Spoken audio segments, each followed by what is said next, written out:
بسم الله الرحمن الرحيم.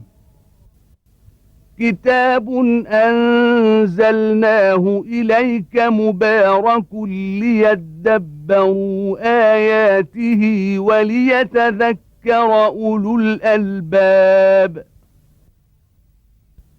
صدق الله العظيم.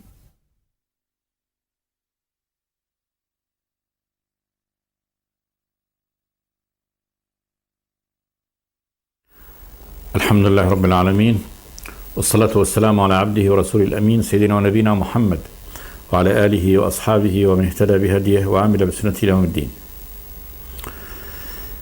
وبعد، فيقول الله تبارك وتعالى: إن شر الدواب عند الله الذين كفروا فهم لا يؤمنون، الذين عاهدت منهم ثم ينقضون عهدهم في كل مرة وهم لا يتقون، فإما تثقفنهم في الحرب فشرد بهم من خلفهم لعلهم يذكرون، وإما تخافن من قوم خيانة فانبذ إليهم على سواء، إن الله لا يحب الخائنين، ولا يحسبن الذين كفروا سبقوا إنهم لا يعجزون.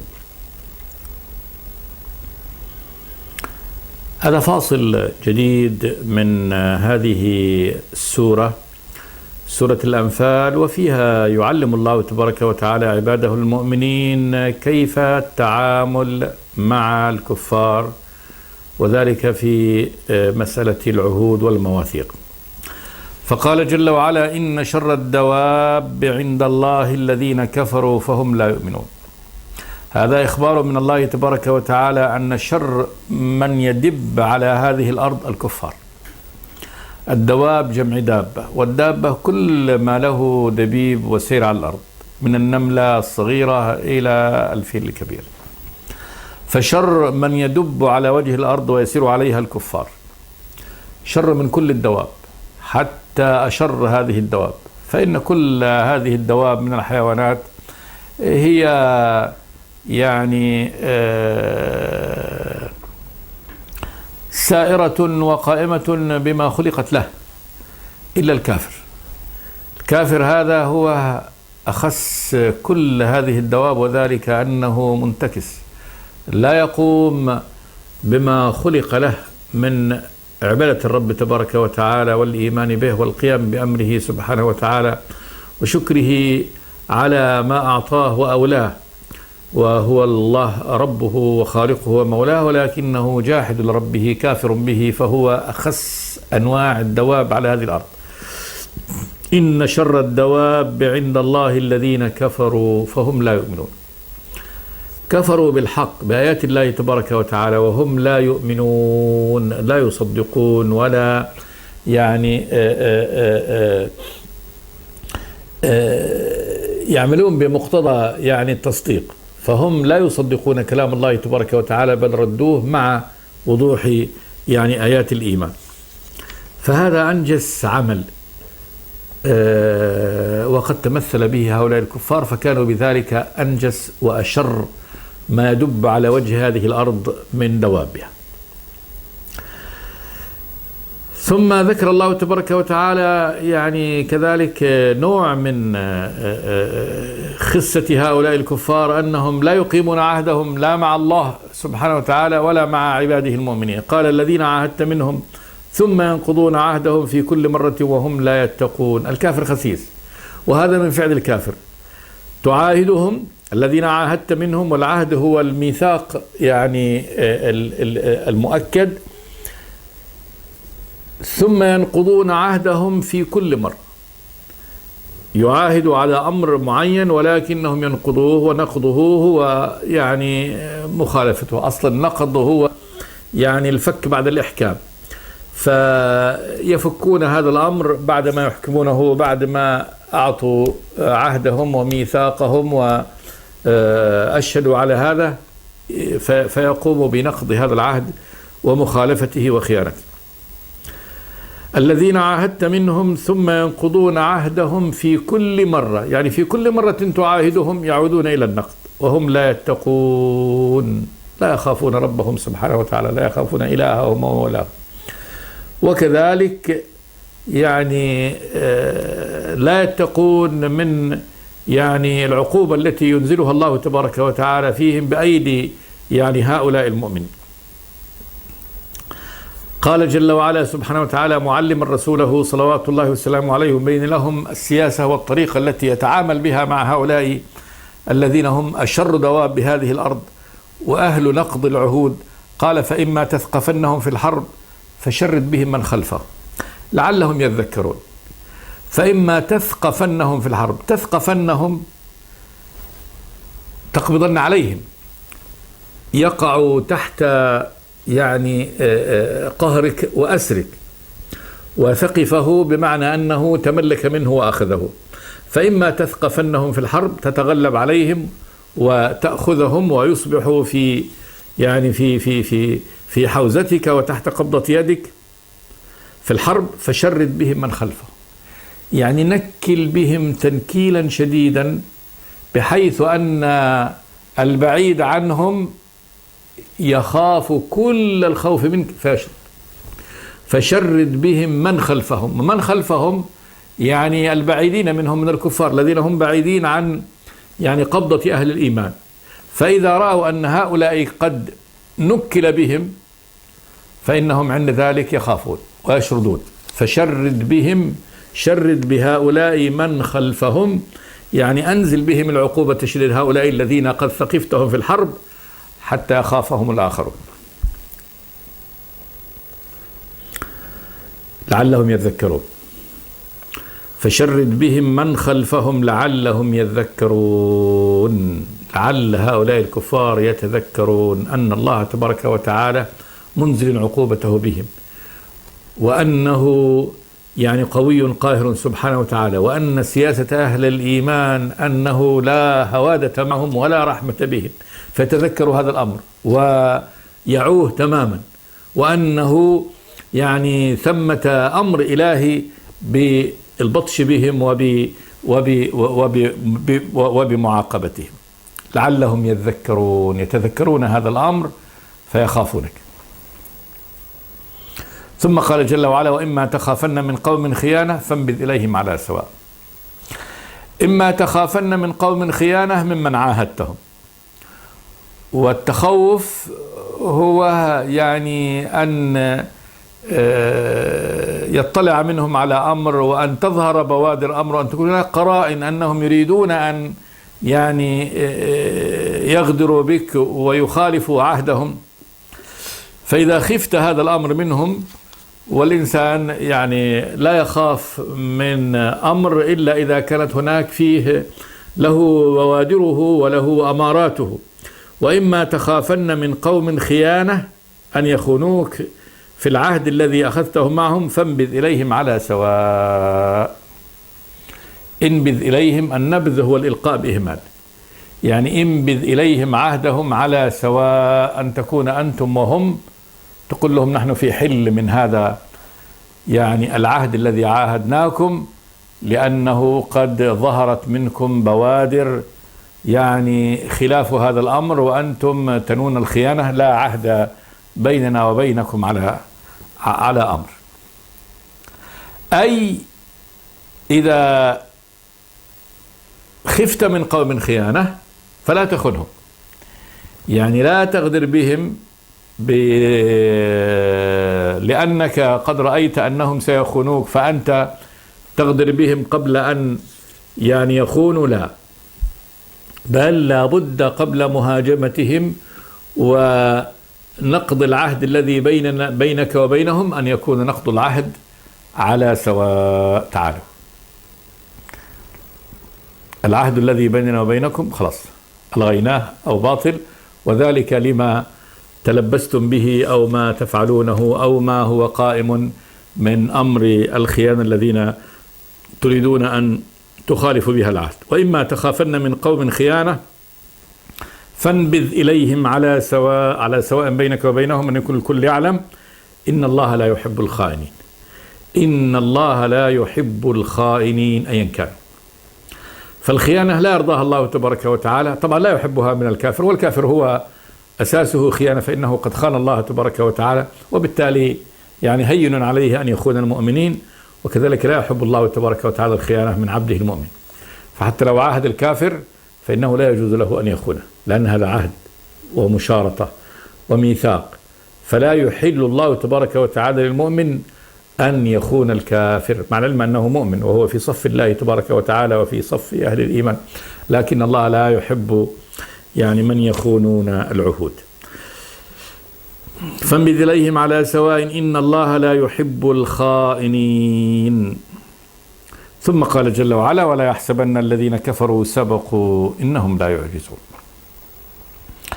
هذا تهديد من الله تبارك وتعالى ونذارة منه جل وعلا للكفار أنهم ألا يظنوا بأنفسهم أنهم أهل قوة ومنعة، وأنهم سابقون غالبون لله تبارك وتعالى وغالبون لأهل الإيمان. ولا يحسبن الذين كفروا سبقوا. سبقوا هنا بمعنى الغلبة، يعني أنهم غالبون وسابقون. إنهم لا يعجزون، لا يعجزوني، إنهم يعني الكفار لا يعجزون الله تبارك وتعالى، يعجزوه قوة وهربا وتسلطا، لا، هم في قبضة الله تبارك وتعالى وتحت قهره، وبالتالي هم لا يعجزون الرب تبارك وتعالى. فالله هو الرب الإله الكبير سبحانه وتعالى، لا أكبر منه ولا أقوى منه سبحانه وتعالى. وهذا تبشير لأهل الإيمان أن الله سبحانه وتعالى معهم، وهو الرب الإله القوي سبحانه وتعالى، والكفار مهما كانوا من القوة فإنهم لن يعجزوا الرب جل وعلا. ثم قال جل وعلا موجها خطابه لأهل الإيمان: قال: وأعدوا لهم ما استطعتم من قوة ومن رباط الخيل ترهبون به عدو الله وعدوكم وآخرين من دونهم لا تعلمونهم الله يعلمهم وما تنفقوا من شيء في سبيل الله يوفى إليكم وأنتم لا تظلمون. وأعدوا لهم يعني يا معشر المؤمنين ما استطعتم من قوة، والإعداد هو التجهيز والتحضير. لهم للكفار ما استطعتم من قوة، كلمة جامعة، كل ما هو في طوقكم من قوة، أي قوة، أي قوة يستعان بها على يعني القتال، وهذا يدخل فيه كل شيء، يدخل فيه إعداد السلاح، المال، العتاد، الفكر، النظر، الرجال المدربين الأقوياء الأشداء، كل ما داخل في القوة. وقد يعني بين النبي أقوى هذه القوة وأعظمها، فقال صلى الله عليه وسلم: ألا إن القوة الرمي، ألا إن القوة الرمي، ألا إن القوة الرمي. يعني ألا إن القوة التي هي يعني فوق كل قوة هي الرمي. وقول النبي: القوة الرمي، كما يقول الحج عرفة، فعرفة ركن الحج الأعظم، وإن كان في الحج يعني مناسك أخرى، لكن هذا ركنه الأعظم. فقول النبي: القوة الرمي، أي أن الرمي هو أعظم القوة. وقد صدق رسول الله صلى الله عليه وسلم: فإن الرمي بدءا بالرمي بالنبل ويعني بالسهام والقوس، ثم نهاية بكل هذه المقذوفات، هي التي شكلت في كل هذه العصور يعني سلاح الحرب الأقوى والأعظم. ومن ملك الرمي ملك الحرب، الرمي بالمقذوف. فكان يعني القوم إذا فيهم رماه بالسهام في أول الأمر كانت فيهم قوة كبيرة، وكان الرامي الواحد يستطيع أن يوقف يعني أضعاف عدده من يعني الآخرين راجلين، وهو محاربة عن بعد. ثم بعد ذلك لما جاء المنجنيق، ثم لما اخترعت البنادق، ثم من هذه المقذوفات يعني العظمى والكبرى، صدق رسول الله: ألا إن القوة الرمي. فقول الله: أعدوا لهم ما استطعتم من قوة، قوة للقتال. ثم خص الله تبارك وتعالى بعد العموم قال: ومن رباط الخيل ترهبون به عدو الله وعدوكم. بعد أن أمر الله تبارك وتعالى بأن يعد المسلمون كل عدة للحرب، خص رباط الخيل لما للخيل من شأن عظيم في القتال، فخصها بعد العموم فقال ومن رباط الخيل. رباطها الخيل المربوطة، يعني المحبوسة فقط على القتال، لا تستخدم في أي أمر آخر إلا هذا القتال، هي محبوسة عليه. فخيل محبوسة فقط على القتال ومعدة له، فهذه لها شأن. أولا أنها تكون يعني مستعدة لهذا الأمر، ثم أنها تكون كذلك يعني بنظر الكفار. ثم معلوم أن يعني الخيل بلاؤها أكثر من مجموعة من الرجال، فإن من كان عنده يعني فرس أو حصان في القتال فإنه يستطيع أن يقاوم 10 و20 من الذين يحاربون على أرجلهم من الرجال. ومن رباط الخيل قال جل وعلا ترهبون به عدو الله وعدوكم. ترهبون تخيفون، والرهبة هي الخوف مع التعظيم. ترهبون به فيخافكم ويعظم شأنكم أعداء الله، عدو الله وعدوكم. وعدو الله هو عدوهم، لكن هنا جاء التفصيل للتحضيض والحث. ترهبون به عدو الله كله، كل أعداء الله تبارك وتعالى. وعدو جاء مفرد مضاف إلى معرفة فيعم، يعني أعداء الله تبارك وتعالى. وعدوكم أي وذلك أنهم هم في جانب الله تبارك وتعالى، فعدو الله هو عدوهم. وقد قال وعدوكم، يعني من يعاديهم لله، وكذلك من يعاديهم يعني لعزتهم ولمكانتهم، فكذلك هؤلاء كذلك يعني يخافونكم. ترهبون به عدو الله وعدوكم. ثم قال جل وعلا وآخرين من دونهم لا تعلمونهم الله يعلمهم. وآخرين من غير هؤلاء الموجودين، من دونهم غير هؤلاء، لا تعلمونهم الله يعلمهم. لا تعلمون أعداءكم، فإن هناك أعداء أنتم لا تعلمونهم والله تبارك وتعالى يعلمهم. ثم قال جل وعلا وما تنفقوا من شيء في سبيل الله يوفى إليكم وأنتم لا تظلمون. كانت وقت نزول يعني هذه الآيات كان العدو محصور الآن في كفار العرب ومشرك العرب، ولم يكن لسه تطلع بعد ذلك إلى أعداء آخرين من الفرس ومن الروم ومن كافة الأمم والشعوب التي أهل الله تبارك وتعالى أهل الإسلام لقتالهم ولحربهم. فأخبرهم بأن كان الله تبارك وتعالى يقول لهم يعني الطريق طويل وأعداؤكم كثر لا تعلمونهم الله يعلمهم سبحانه وتعالى، وبالتالي أعدوا العدة لأن أمامكم طريق طويل في الجهاد والقتال. وآخرين من دونهم لا تعلمونهم الله يعلمهم. ثم قال جل وعلا وما تنفقوا من شيء في سبيل الله يوفى إليكم وأنتم لا تظلمون. ختمت هذه الآية بختام عظيم، وهو أعظم الحظ على البذل فيها، لأن إعداد العدة يحتاج إلى مال وجهد ووقت، فإعداد الرجال والسلاح والخيل وكل قوة يحتاج إلى أموال شديدة وأوقات ونفقات هائلة. فقال جل وعلا وما تنفقوا من شيء في سبيل الله يوفى إليكم وأنتم لا تظلمون.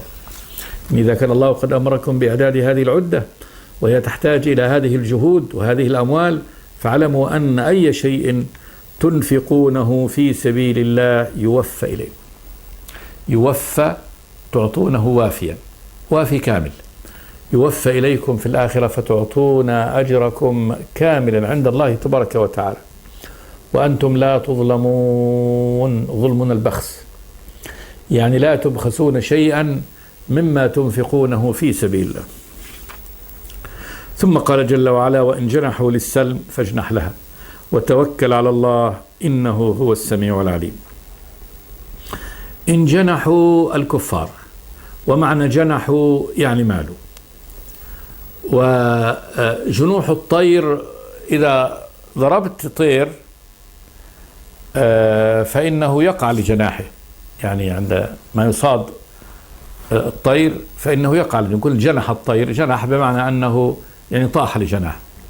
فالله يقول وإن جنحوا للسيل، يعني كسر جناحهم ومالوا طالبين السلم، قال جل وعلا فاجنح له، فاجنح لها بمعنى أنك مل كذلك إلى السلم واقبل يعني مسالمتهم، وتوكل على الله، اجعل توكلك على الرب سبحانه وتعالى، إنه هو السميع العليم. وذلك يعني قد يقال بأنهم يريدون السلم ليتقووا وليستعدوا للحرب ولي فقال جل وعلا فاجنح له، ما دام أنهم يعني طلبوا السلم بعد يعني رؤيتهم غلبة أهل الإسلام وقوتهم، قال جل وعلا اقبل هذا منهم. وذلك أن السلم يعني فرصته للدعوة إلى الله تبارك وتعالى ولدخول الناس في الدين لعلها أكبر من يعني فرصة الحرب. قال فاجنح لها وتوكل على الله إنه هو السميع العليم. إنه الرب سبحانه وتعالى هو السميع لكل عباده سبحانه وتعالى، العليم بكل أحوالهم، فلا تخف إن الله تبارك وتعالى معكم، هو السميع وهو العليم سبحانه وتعالى. ثم قال جل وعلا وإن يريدوا أن يخدعوك فإن حسبك الله هو الذي أيدك بنصره وبالمؤمنين.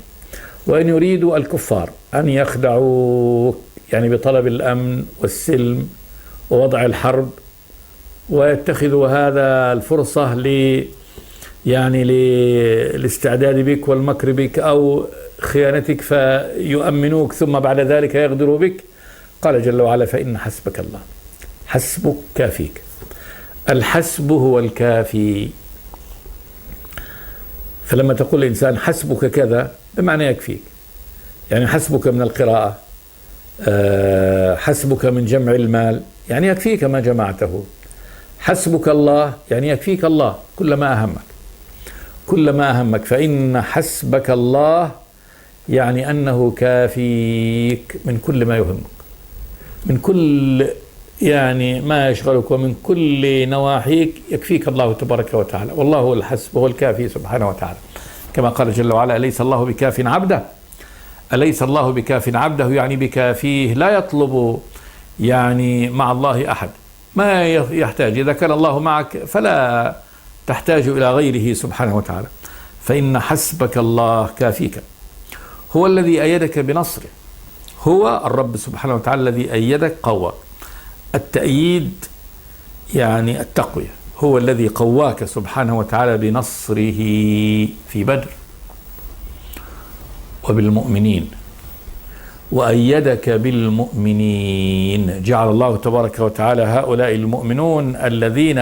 المؤمنين الذين التفوا حولك واجتمعوا بك قواك الله تبارك وتعالى بهم، وهذا من يعني أسباب نصره سبحانه وتعالى. هو الذي أيدك بنصره وبالمؤمنين وألف بين قلوبهم، هذا من أسباب النصر، تأليف الله تبارك وتعالى بين قلوب أهل الإيمان، والتأليف التوفيق والجمع مع يعني عدم النفرة والخلاف، جمعهم وجعل قلوبهم مؤتلفة متحابة متراصة منسجمة يحب بعضهم بعضا. وألف بين قلوبهم لو أنفقت ما في الأرض جميعا ما ألفت بين قلوبهم، هذا بيان أن هذا الفعل لا يقدر عليه إلا الله سبحانه وتعالى، وأنه لو بذل في هذا السبيل من الأسباب ما بذل لم يتحقق هذا، وقد حققه الله تبارك وتعالى من عنده سبحانه وتعالى بأدنى شيء. لو أنفقت ما في الأرض جميعا يعني عليهم لتتألف قلوبهم، تعطي هذا وتعطي هذا، عندك كل يعني الأموال وتعطي هذا وتعطي هذا حتى تجمعهم هذا الجمع وتؤلف بين قلوبهم هذا التأليف وتجعلهم مستعدين للبذل والتضحية على هذا النحو، ما ألفت بين قلوبهم هذا التأليف الذي ألفه الله تبارك وتعالى. وقد كان هذا لا شك أنه معجزة، يعني هذا أمر معجز، فإنه كيف استطاع النبي صلوات الله وسلامه عليه أن يجمع هذه شعوب العرب وقبائلها المتنافرة المتحاربة، كل أبناء عم يقتل بعضهم بعض، ما في أبناء عم كانوا على يعني على وفاق. الأوس والخزرج أبناء عم، ولكن الحروب بينهما مستمرة لمئات السنين، وهم يحارب بعضهم بعضا، ولا توجد في الجزيرة إلا وحروب مشتعلة وخصومات دائمة. ثم إن الله تبارك وتعالى جمع هذا الشتات المختلف المتحارب المتعادي، وأصبحوا إخوة يصلون في مسجد واحد، يفدي كل منهم أخاه، يؤثر يعني أخاه على نفسه وعلى أولاده، بل قد يعطي الآخر طعامه الذي هو في حاجة إليه، كما وصف الله الأنصار قالوا يؤثرون على أنفسهم ولو كان بهم خصاصة ومن يوق شح نفسه فأولئك هم المفلحون. كيف اجتمع هذا يعني القرشي والأوسي والخزرجي والغفاري والتميمي والهذلي، كيف اجتمع هؤلاء مع ما كان بينهم من هذه النفرة والخلاف والشقاق؟ اجتمعوا حتى أصبحوا إخوة على هذا النحو.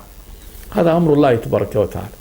ولو أن حاكما وملكا قام في العرب وكانت عنده خزائن الأرض وأعطى هؤلاء وأغدق أمواله عليهم ليجعل هذا التأليف بينهم، ما ألف بين عقدين. قال تعالى: وألف بين قلوب أصحاب النبي صلوات الله وسلامه عليه الذين اجتمعوا عليه واجتمعوا على نصرة هذا الدين، لو أنفقت ما في الأرض جميعا ما ألفت بين قلوبهم ولكن الله ألف بينهم إنه عزيز. فعل الله، ولكن الله ألف بينهم إنه عزيز غالب لا يغلبه أحد سبحانه وتعالى، حكيم يضع الأمور في نصابه. فمن عزته ومن غلبته سبحانه وتعالى أن جمع هؤلاء المختلفين هذا الجمع وألف بينهم سبحانه وتعالى هذا التأليف حكيم. ثم دعاء وأمر للنبي صلوات الله وسلامه عليه، أمر للنبي وتوجيه نداء للنبي. قال: يا الله تبارك وتعالى: يا أيها النبي حسبك الله ومن اتبعك من المؤمنين. يا أيها النبي، خطاب إلهي من الله تبارك وتعالى لنبيه صلوات الله وسلامه عليه، خاطبه الله واصفا إياه بالنبوة. يا أيها النبي، هذا من تكريم الله تبارك وتعالى لعبده ورسوله محمد صلوات الله وسلامه عليه، فإن الله تبارك وتعالى لم يناده قط إلا بهذه الأوصاف، بالأوصاف العظيمة، وصف النبي له: يا أيها النبي، يا أيها الرسول، يا أيها المدثر، يا أيها المزمل. ولم يناده قط باسمه صلى الله عليه وسلم في القرآن، ما قال له أبدا يا محمد أو يا ابن عبد الله أو يا أبا القاسم، ما ناداه باسمه ولا بكنيته، وإنما ناداه بهذا الوصف، يعني بوصفه الشريف العظيم، كونه نبي الله تبارك وتعالى وكونه رسوله. فقال له جل وعلا: يا أيها النبي حسبك الله. النبي منبأ من الله تبارك وتعالى، حسبك الله كافيك، لا تحتاج مع الله تبارك وتعالى إلى غيره، كافيك في كل ما يهمك. ومن اتبعك من المؤمنين، يعني حسبهم الله، فمن اتبعك من المؤمنين كذلك الله تبارك وتعالى حسبهم، بمعنى أن الله تبارك وتعالى كافيهم، أن يعلم أهل الإيمان أن الله سبحانه وتعالى هو حسبهم. عود إن شاء الله إلى يعني هذه الآية مع سياقها إن شاء الله في الحلقة الآتية. أقول قولي هذا، استغفر الله لي ولكم من كل ذنب، صلى الله وسلم على عبده ورسوله محمد. بسم الله الرحمن الرحيم. كتاب أنزلناه إليك مبارك ليدبروا آياته وليتذكر أولو الألباب. صدق الله العظيم.